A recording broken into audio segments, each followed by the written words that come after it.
안녕하세요. 김동인 작가의 배따라기 낭독해 드릴게요. 제목은 많이 들어봤지만 정작 내용은 잘 떠오르지 않는 그런 작품들이 종종 있지요. 배따라기도 그 중에 하나일 겁니다. 저만 그런 건지 모르겠습니다만 이 작품 낭독을 준비하면서 정말 좋은 작품을 잘 모르고 있었구나 하는 생각이 들었습니다. 배따라기란 배 떠나기의 방언인데요. 평안도 민요입니다. 뱃사람들의 고달픈 생활을 노래하고 있죠. 줄거리는 이렇습니다.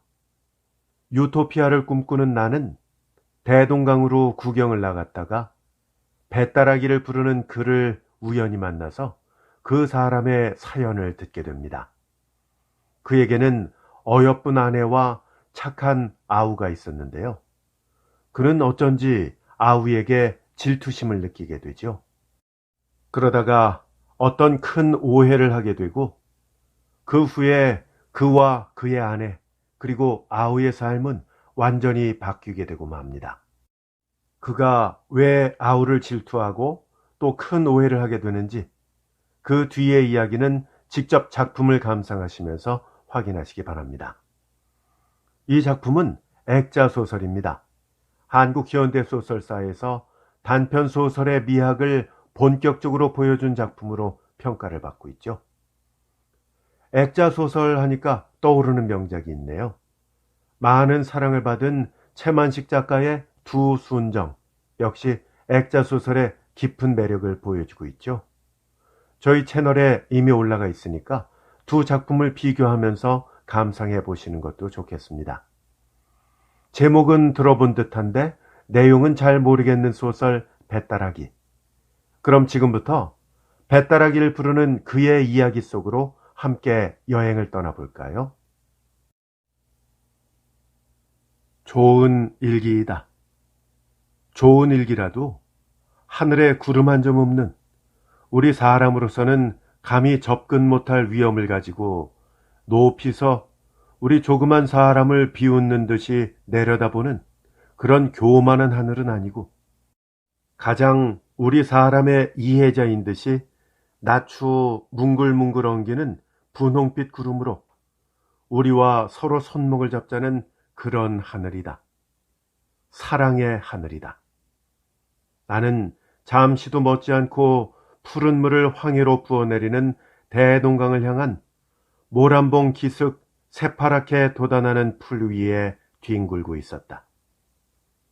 이날은 3월 3짓, 강남 갔던 제비가 돌아온다는 따뜻한 날이다. 그리고 대동강에서 첫 뱃놀이를 하는 날이다. 까맣게 내려다 보이는 물 위에는 결결이 반짝이는 물결을 푸른 놀이배들이 타고 넘으며 거기서는 봄 향기에 취한 형형색색의 선율이 우단보다도 부드러운 봄 공기를 흔들면서 날아온다. 그리고 거기서 기생들의 노래와 함께 날아오는 조선 아악은 느리게, 길게, 유창하게, 부드럽게, 그리고 또 애처롭게. 모든 봄의 정다움과 끝까지 좋아하지 않고는 안 두겠다는 듯이 대동강에 흐르는 시커먼 봄물, 청류벽에 돋아나는 푸르른 풀러움, 심지어 사람의 가슴 속에 봄에 뛰노는 불붙는 핏줄기까지라도 습기 많은 봄 공기를 다리놓고 떨리지 않고는 두지 않는다. 봄이다. 봄이 왔다. 부드럽게 부는 조그만 바람이 시커먼 조선소를 꿰며 또는 돋아나는 풀을 스치고 지나갈 때의 그 음악은 다른 데서는 듣지 못할 아름다운 음악이다. 아, 사람을 취하게 하는 푸르른 봄의 아름다움이여. 15살부터의 동경 생활에 마음껏 이런 봄을 보지 못하였던 나는 늘 이것을 보는 사람보다 고비상의 감명을 여기서 받지 않을 수 없다. 평양성 내에는 겨우 툭툭 터진 땅을 헤치면 파릇파릇 돋아나는 나무 새기와 돋아나려는 버들의 어음으로 봄이 온 줄 알 뿐, 아직 완전히 봄이 안 이르렀지만은 이 모란봉 일대와 대동강을 넘어 보이는 가나 녹토를 연상시키는 장림에는 마음껏 봄의 정다움이 이르렀다. 그러고 또 꽤 자란 밀보리들로 새파랗게 장식한 장림, 즉 길게 뻗쳐 있는 숲의 그 푸른 빛, 만족한 웃음을 띠고 그 벌에 서서 내다보는 농부의 모양은 보지 않아도 생각할 수가 있다. 구름은 자꾸 하늘을 날아다니는 모양이다. 그 밀 위에 빛이었던 구름의 그림자는 그 구름과 함께 저편으로 물러가며 거기는 세계를 아까 만들어 놓은 것 같은 새로운 녹빛이 퍼져나간다. 바람이나 조금 부는 때는 그 잘 자란 밀들은 물결같이 누웠다 일어났다 일록일청으로 춤을 춘다. 그리고 봄의 한가함을 찬송하는 솔개들은 높은 하늘에서 동그라미를 그리면서 더욱더 아름다운 봄의 향기로운 정취를 더한다. 따스한 봄정의 솟아나리다. 따스한 봄정의 솟아나리다. 나는 두어 번 소리나게 읊은 뒤에 담배를 붙여 물었다. 담뱃내는 무럭무럭 하늘로 올라간다. 하늘에도 봄이 왔다. 하늘은 낮았다. 모란봉 꼭대기에 올라가면 넉넉히 만질 수가 있으리만큼 하늘은 낮다. 그리고 그 낮은 하늘보다는 오히려 더 높이 있는 듯한 분홍빛 구름은 뭉글뭉글 엉기면서 이리저리 날아다닌다. 나는 이러한 아름다운 봄 경치에 이렇게 마음껏 봄의 속삭임을 들을 때는 언제든 유토피아를 아니 생각할 수 없다. 우리가 시시각각으로 애를 쓰며 수고하는 것은 그 목적은 무엇인가? 역시 유토피아 건설에 있지 않을까? 유토피아를 생각할 때는 언제든 그 위대한 인격의 소유자며 사람의 위대함을 끝까지 즐긴 진나라 시황을 생각지 않을 수 없다. 우리가 어찌하면 죽지를 아니할까 하여 소년 300을 배에 태워 불사약을 구하러 떠나보내면서 예술의 사치를 더하여 아방궁을 짓고 매일 신하 몇천 명과 잔치로서 즐기며 이리하여 여기 한 유토피아를 세우려던 시황은 몇만의 역사가가 어떻다고 욕을 하든 그는 참말로 인생의 향락자이며 역사 이후에 제일 큰 위인이라고 할 수가 있다. 그만한 순전한 용기 있는 사람이 있고야 우리 인류의 역사는 끝이 날지라도 한 사람을 가졌었다고 할 수 있다. 큰 사람이었었다 하면서 나는 머리를 흔들었다. 바로 이때다. 기자묘 근처에서 무슨 슬픈 음률이 봄 공기를 진동시키며 날아오는 것이 들렸다. 나는 무심코 귀를 기울였다. 영유 배따락이다.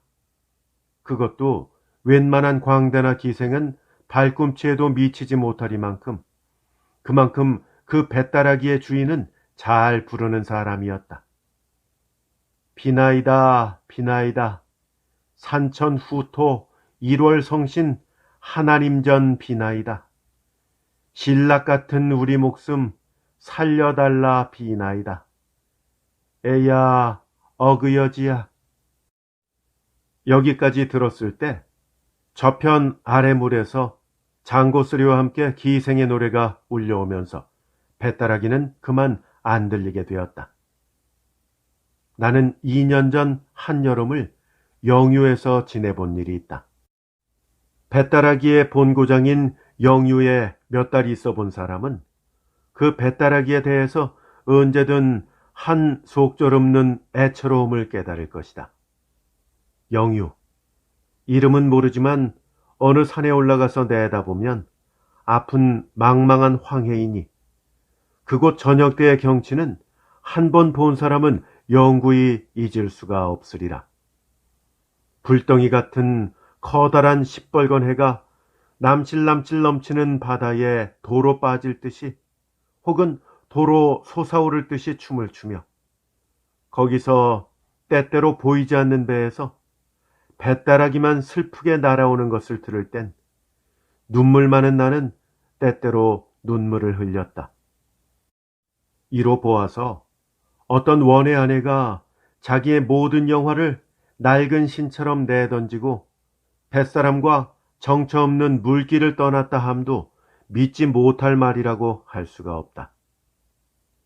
영유에서 돌아온 뒤에도 그 뱃다라기는 내 마음에 깊이 새겨져 잊으려야 잊을 수가 없었고 언제 한번 다시 영유에 가서 그 노래를 한 번 더 들어보고 그 경치를 다시 한번 보고 싶다는 생각이 늘 떠나지를 않았다.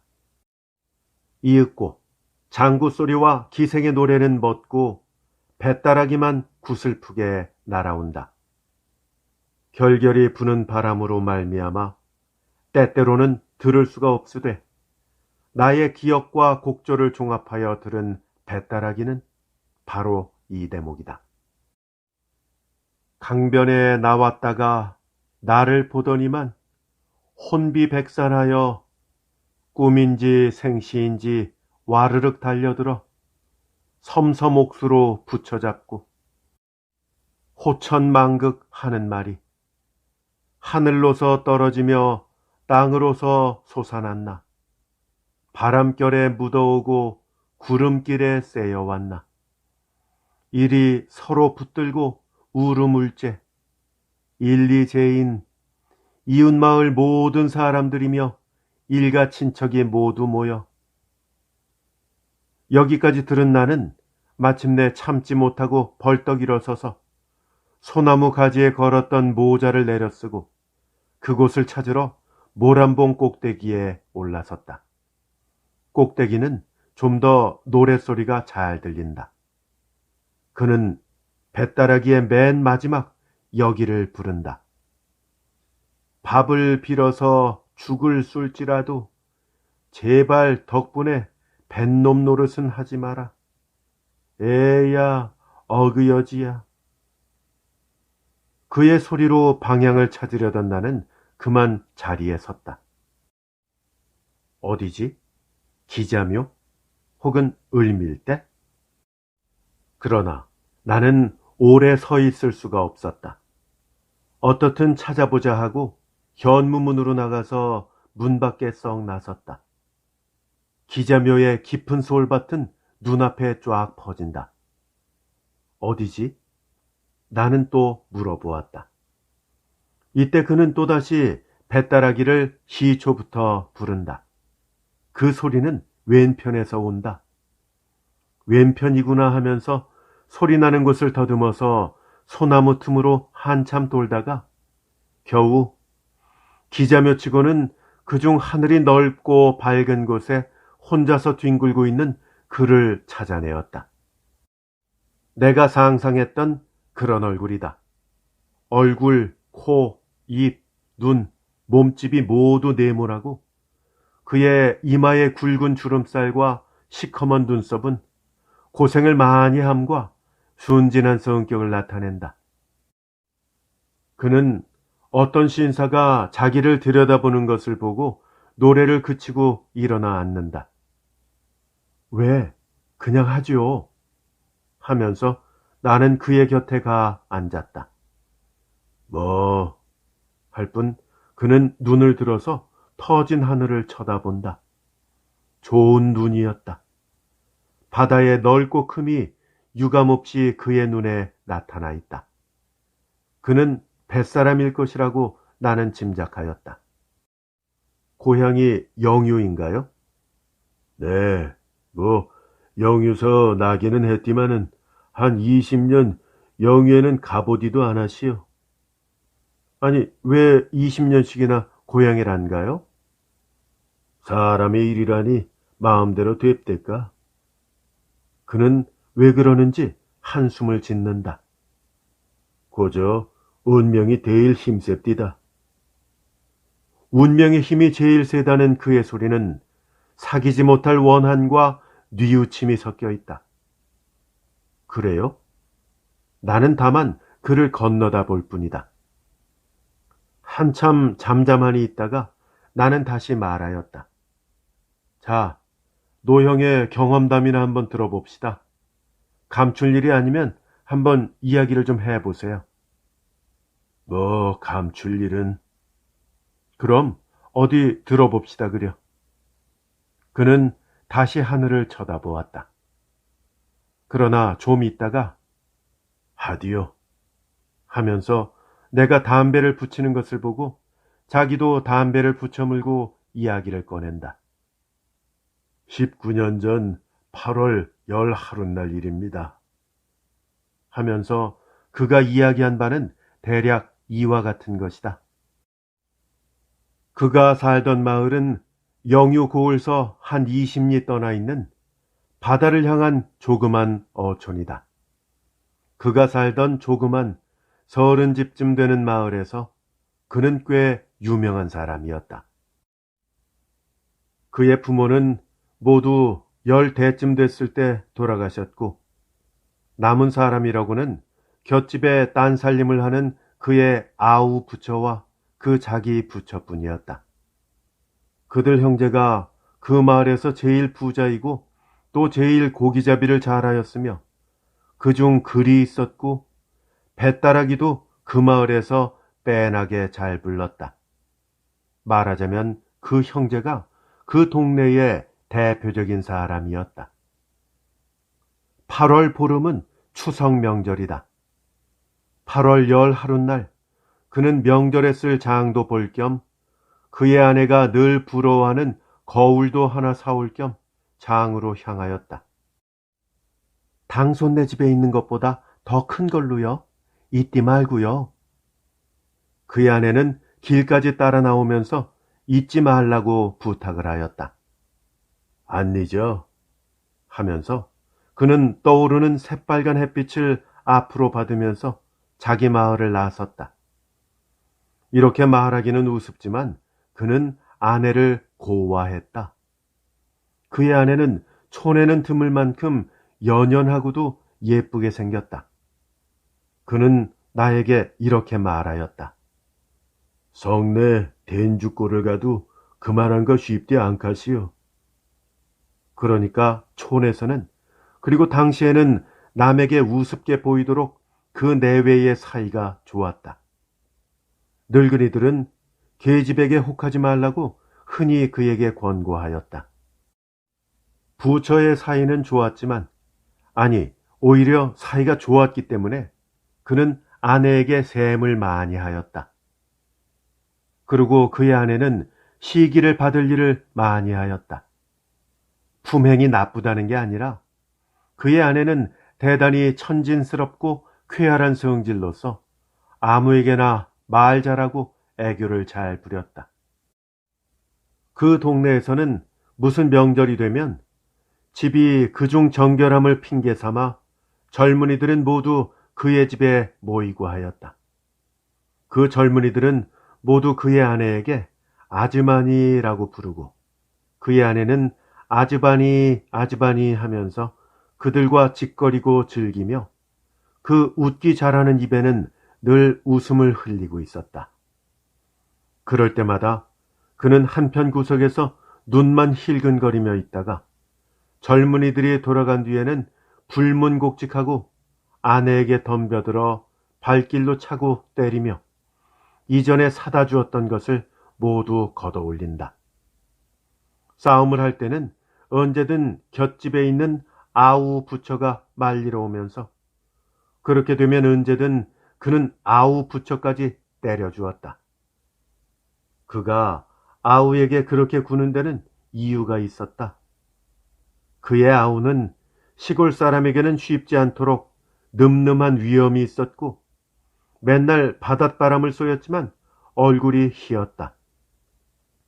이것뿐으로도 시기가 된다 하면 되지만은 특별히 아내가 그의 아우에게 친절히 하는 데는 그는 속이 끓어서 못 견뎠다. 그가 영유를 떠나기 반년 전쯤, 다시 말하자면 그가 거울을 사러 장에 갈 때부터 약 반년 전쯤 그의 생일날이었다. 그의 집에서는 음식을 차려서 잘 먹었는데 그에게는 괴상한 버릇이 있었으니 맛있는 음식은 남겨두었다가 좀 이따 먹고 하는 것이 습관이었다. 그의 아내도 이 버릇은 잘 알 터인데 그의 아우가 점심때쯤 오니까 아까 그가 아껴서 남겨두었던 그 음식을 아우에게 주려고 하였다. 그는 눈을 부릅뜨고서 아내에게 주지 말라고 암호했지만 아내는 그것을 보았는지 못 보았는지 그의 아우에게 주어버렸다. 그는 마음속이 잠옷 편치 못하였다. 투집만 있으면 인연을 하고 그는 마음먹었었다. 그의 아내는 시아우에게 상을 준 뒤에 물러오다가 그만 남편의 발을 조금 밟았다. 인연. 그는 힘껏 발을 들어서 아내를 냅다 찼다. 그의 아내는 상 위에 거꾸러졌다가 일어난다. 인연, 사나이 발을 짓밟는 년이 어디 있어? 거 좀 밟아서 발이 부러졌을까? 아내는 낯이 새빨개져서 울음 섞인 소리로 고함을 친다. 인연, 말 대답을. 그는 일어서서 아내의 머리채를 휘어잡았다. 아이고 형님, 왜 이러십니까? 아우가 일어서면서 그를 붙잡았다. 가만히 있거라, 이놈의 자식. 하면서 그는 아우를 밀친 뒤에 아내를 되는 대로 내리찌었다. 죽일년, 인연, 나가거라. 죽여라, 죽여. 난 죽어도 이 집에서 못 나가. 못 나가? 못 나가디 않고 네 집인데. 이때다.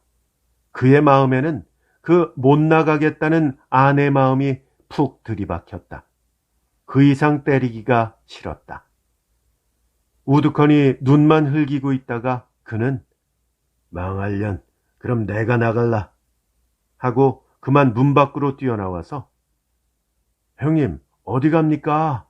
하는 아우의 말에는 대답도 않고 곁동네 탁주집으로 뒤도 안 돌아보고 가서 거기 있는 술 파는 계집과 술상 앞에 마주 앉았다.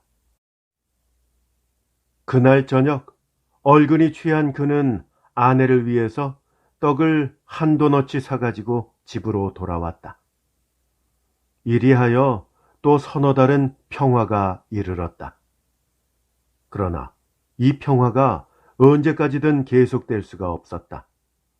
그의 아우로 말미암아 또 평화는 쪼개져 나갔다.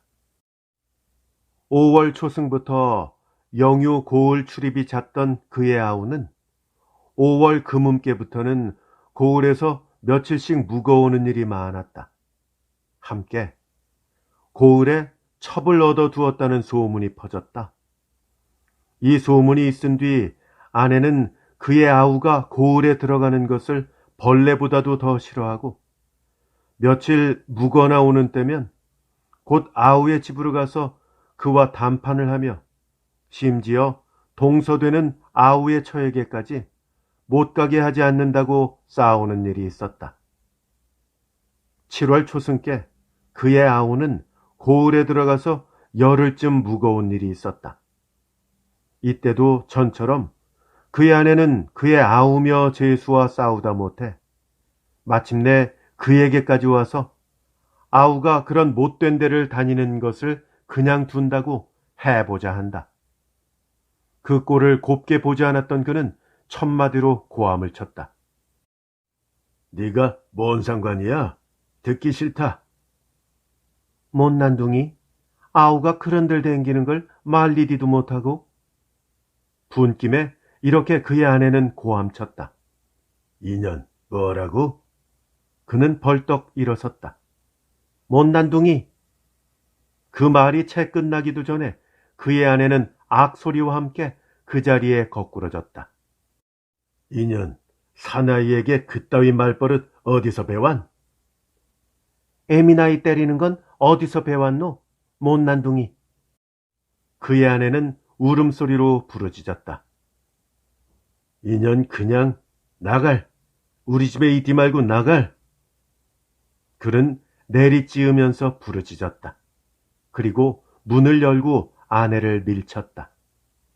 나가디 아느리? 하고 그의 아내는 울면서 뛰어나갔다.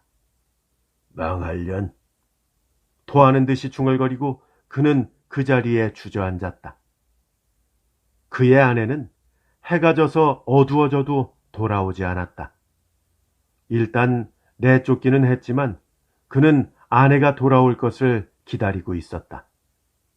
어두워져서도 그는 불도 안 켜고 성이 나서 우들우들 떨면서 아내가 돌아오기를 기다렸다. 그러나 그의 아내의 참 기쁜 듯이 웃는 소리가 그의 아우의 집에서 밤새도록 울렸던 것이다.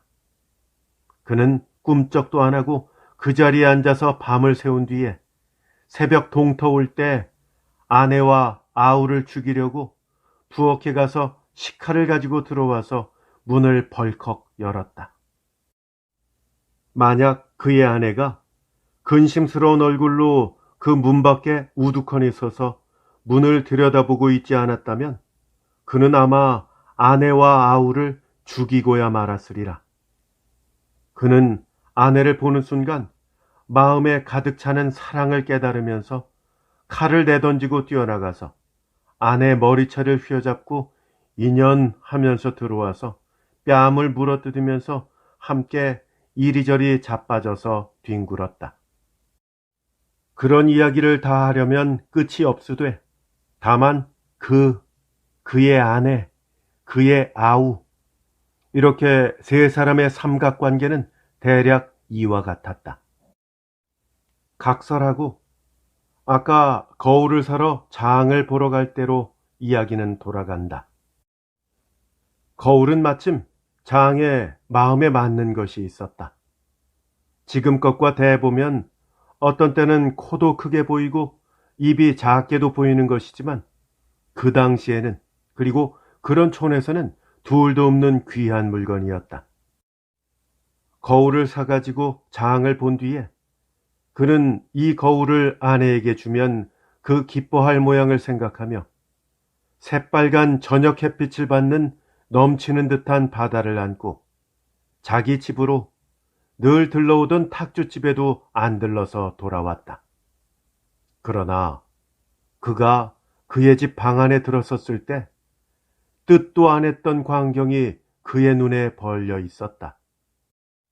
방 가운데는 떡상이 있고 그의 아우는 수건이 벗어져서 목 뒤로 늘어지고 저고리 고름이 모두 풀어져 가지고 한편 모퉁이에 서 있고 아내는 머리채가 모두 뒤로 늘어지고 치마가 배꼽 아래 늘어지도록 돼 있으며 그의 아내와 아우는 그를 보고 어쩔 줄 모르는 듯이 꿈쩍도 안 하고 서 있었다. 세 사람은 한참 동안을 어이가 없어서 그냥 서 있었다. 그러나 좀 있다가 마침내 그의 아우가 겨우 말했다. 그놈의 쥐 어디 갔네? 쥐? 훌륭한 쥐잡됐구나. 그는 말을 끝내지도 않고 짐을 벗어던지고 뛰어가서 아우의 멱살을 끌어잡았다.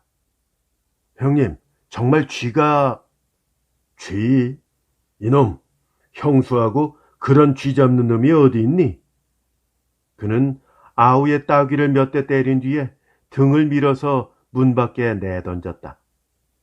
그런 뒤에 이제 자기에게 이를 매를 생각하고 우들우들 떨면서 아랫목에 서 있는 아내에게 달려들었다. 이년, 시동생과 그런 쥐를 잡는 년이 어디가 있어? 그는 아내를 거꾸러뜨리고 함부로 내리찌었다. 정말 쥐가 있었... 아이 죽겠다. 이년, 너도 쥐냐? 죽어라. 그의 팔다리는 함부로 아내의 몸 위에 오르내렸다. 아이 죽겠다. 정말 아까 시동생이 왔기에 떡 먹으라고 내놓았더니. 듣기 싫다. 시아우와 붙어먹은 년이 무슨 잔소리를. 아이, 정말이야요. 쥐가 한 마리 나왔. 그냥 쥐? 쥐 잡을래다가. 인연, 죽어라. 물에라도 빠져 죽으라. 그는 실컷 때린 뒤에 아내도 아우처럼 등을 밀어 내쫓았다. 그 뒤에 그녀의 등으로 고기 배떼기에 장사해라 하고 토하였다. 분풀이는 실컷 하였지만 그래도 마음속은 잠옷 편치 못하였다. 그는 아랫목으로 가서 바람벽을 의지하고 실신한 사람처럼 우두커니 서서 떡상만 들여다보고 있었다. 1시간, 2시간. 서편으로 바다를 향한 마을이라 다른 곳보다는 늦게 어둡지만 그래도 저녁 7시가 넘어서니까 깜깜하니 어두웠다. 그는 불을 켜려고 바람벽에서 떠나서 성냥을 찾으러 돌아갔다. 성냥은 늘 있던 자리에 있지 않았다. 그래서 여기저기 뒤적이노라니까 어떤 낡은 옷뭉치를 들칠 때 문득 쥐소리가 나면서 무엇이 후덕덕 뛰어나온다. 그리하여 저편으로 기어서 도망간다. 정말 쥐였구나. 그는 조그만 소리로 부르짖었다. 그리고 그만 그 자리에 맥없이 털썩 주저앉았다. 아까 그가 보지 못한 때의 광경이 활동사진처럼 그의 머리에 지나갔다. 아우가 집에를 온다. 아우에게 친절한 아내는 떡을 먹으라고 아우에게 떡상을 내놓는다. 그때 어디선가 쥐가 한 마리 뛰어나온다. 둘이서 쥐를 잡느라고 돌아간다. 한참 성화시키던 쥐는 어느 구석에 숨어버린다. 그들은 쥐를 찾느라고 뒤룩거린다. 바로 그럴 때에 그가 집에 들어선 것이다. 에이, 좀 있으면 들어오겠지. 그는 억지로 마음을 먹고 그 자리에 들어누웠다. 그러나 아내는 밤이 가고 날이 밝기는커녕 해가 중천에 올라도 돌아오지를 않았다. 그는 차차 걱정이 돼서 찾아보러 나섰다. 아우의 집에도 없었다. 동네를 모두 찾아보아도 본 사람이 없다고 한다. 그리하여 낮쯤 한 3살이 내려가서 바닷가에서 겨우 아내를 찾기는 찾았지만은 그 아내는 이전 같은 생기로 찬 사한 아내가 아니요. 몸은 물에 불어서 곱이나 크게 되고 이전에 늘 웃음을 흘리던 예쁜 입에는 거품을 잔뜩 문 죽은 아내였다. 그는 아내를 업고 집으로 돌아오기까지 정신이 없었다. 이튿날 간단하게 장사를 치렀다. 뒤에 따라오는 아우의 얼굴에는 형님 이게 웬일이오니까 하는 듯한 원망이 있었다. 장사를 지낸 이튿날부터 아우는 그 조그만 마을에서 없어졌다. 하루 이틀은 심상히 지냈지만 닷새 엿새가 지나도 아우는 돌아오지 않았다. 그래서 알아보니까 꼭 그의 아우처럼 생긴 사람이 5, 6일 전에 메산자 보따리를 해진 뒤에 시뻘건 저녁회를 등으로 받으면서 더벅더벅 동쪽으로 가더라 한다. 그리하여 열흘이 지나고 20날이 지났지만 한 번 떠난 그의 아우는 돌아올 길이 없고 혼자 남은 아우의 아내는 매일 한숨으로 세월을 보내게 되었다. 그도 이것을 잠자코 보고 있을 수가 없었다. 그 불행의 모든 죄는 죄다 그에게 있었던 것이다.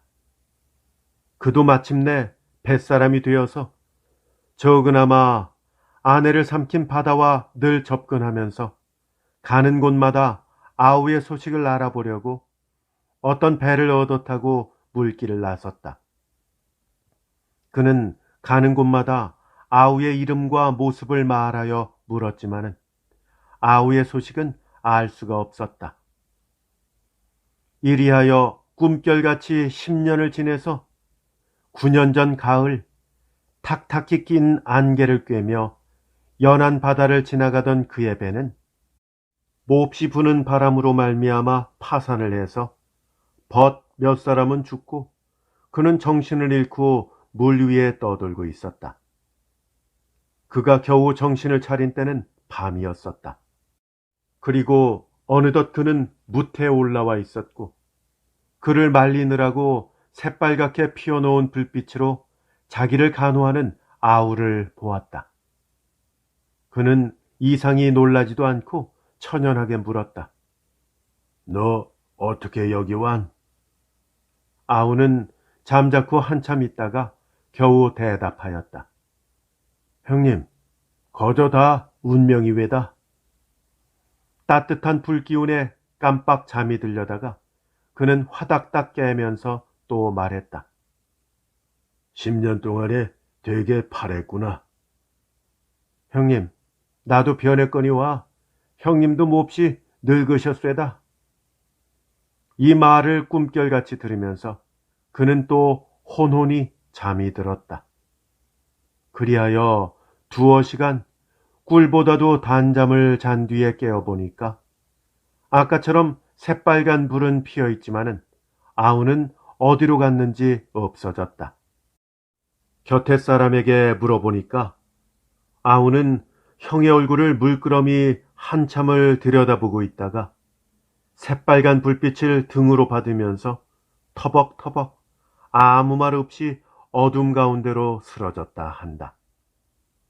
이튿날 아무리 알아보아도 그의 아우는 종적이 없어지고 알 수 없으므로 그는 할 일 없이 다른 배를 얻어 타고 또 물길을 떠났다.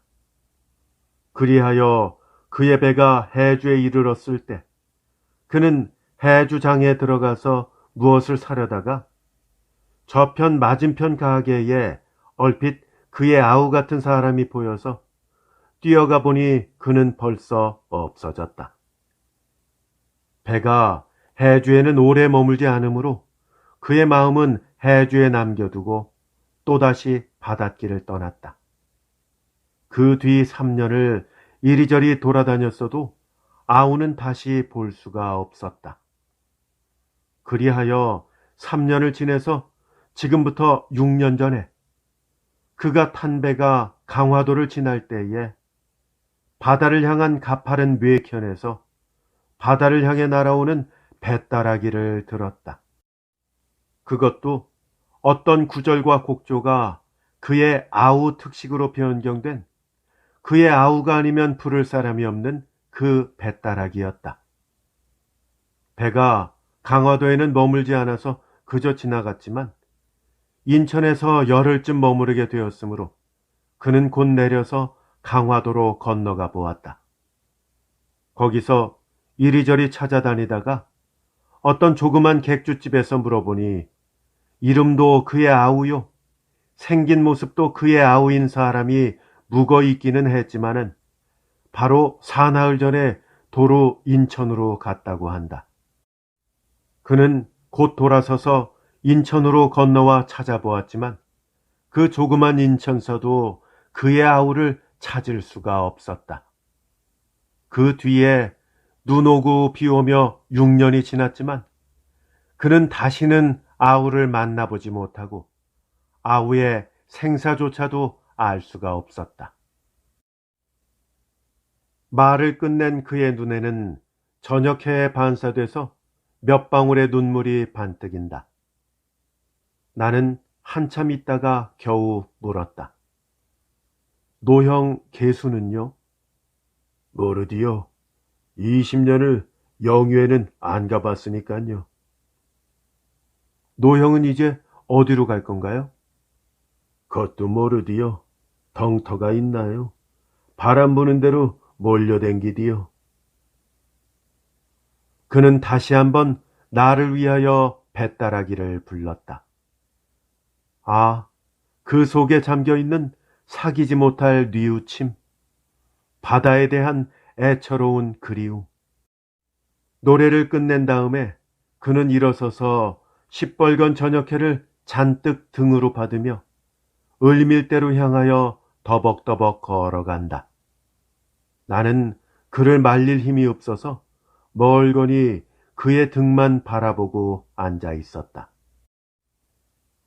그날 밤 집에 돌아와서도 그 뱃다라기와 그의 숙명적 경험담이 귀에 쟁쟁이 울려서 잠을 못 이루고 이튿날 아침 깨서 조반도 안 먹고 기자묘로 뛰어가서 또다시 그를 찾아보았다. 그가 어제 깔고 앉았던 풀은 모두 한편으로 누워서 그가 다녀감을 기념하되 그는 그 근처에 보이지 않았다. 그러나 뱃다라기는 어디선가 쟁쟁이 울려서 모든 소나무들을 떨리지 않고는 안 두겠다는 듯이 날아온다. 모란봉이다. 모란봉에 있다. 하고 나는 한숨에 모란봉으로 뛰어갔다. 하지만 모란봉에는 사람이 하나도 없다. 부병루에도 없다. 그럼 을밀대다. 하고 나는 다시 을밀대로 갔다. 을밀대에서 부병루를 연한 지옥까지 연한 듯한 골짜기에 물 한 방울 안세일이라고 빽빽이 난 소나무에 그 모든 잎은 떨리는 뱃다라기를 부르고 있었지만 그는 여기도 있지 않다. 기자묘에 하늘을 향하여 퍼져나간 그 모든 소나무의 천만의 잎잎도 그 아래쪽 퍼진 천만의 풀들도 모두 다 그 뱃다라기를 슬프게 부르고 있지만 그는 이 조그만 모란봉 일대에서 찾을 수가 없었다. 강가에 나가서 알아보니까 그의 배는 오늘 새벽에 떠났다 한다. 그 뒤에 여름과 가을이 가고 1년이 지나서 다시 봄이 왔는데 잠깐 평양을 다녀간 그는 그 숙명적 경험담과 슬픈 뱃다라기를 남겨두었을 뿐 다시는 조그만 모란봉에 나타나지 않는다. 모란봉과 기자묘에 다시 봄이 이르러서 작년에 그가 깔고 앉아서 부러졌던 풀들도 다시 곧게 대가나서 자줏빛 꽃이 필요하지만 끝없는 뉘우침을 다만 한낱 뱃다라기로 하소연하는 그는 이 조그만 모란봉과 기자묘에서 다시 볼 수가 없었다. 다만 그가 남기고 간 뱃다라기만 추억하는 듯이 또 기념하는 듯이 모든 잎잎이 속삭이고 있을 따름이다. 김동인 작가의 단편소설 뱃다라기 낭독해드렸습니다. 어떻게 들으셨는지요? 가슴 한켠이 먹먹해지고 아련해지는 그런 작품이죠. 뱃다라기는 액자소설인데요. 많은 사랑을 받은 채만식 작가의 두 순정 역시 액자소설의 깊은 매력을 보여주고 있습니다. 저희 채널에 올라가 있으니까 두 작품을 비교하면서 함께 감상하시는 것도 좋겠습니다. 함께 해주신 여러분 고맙습니다. 다음에 더 좋은 작품으로 인사드릴게요. 안녕히 계십시오.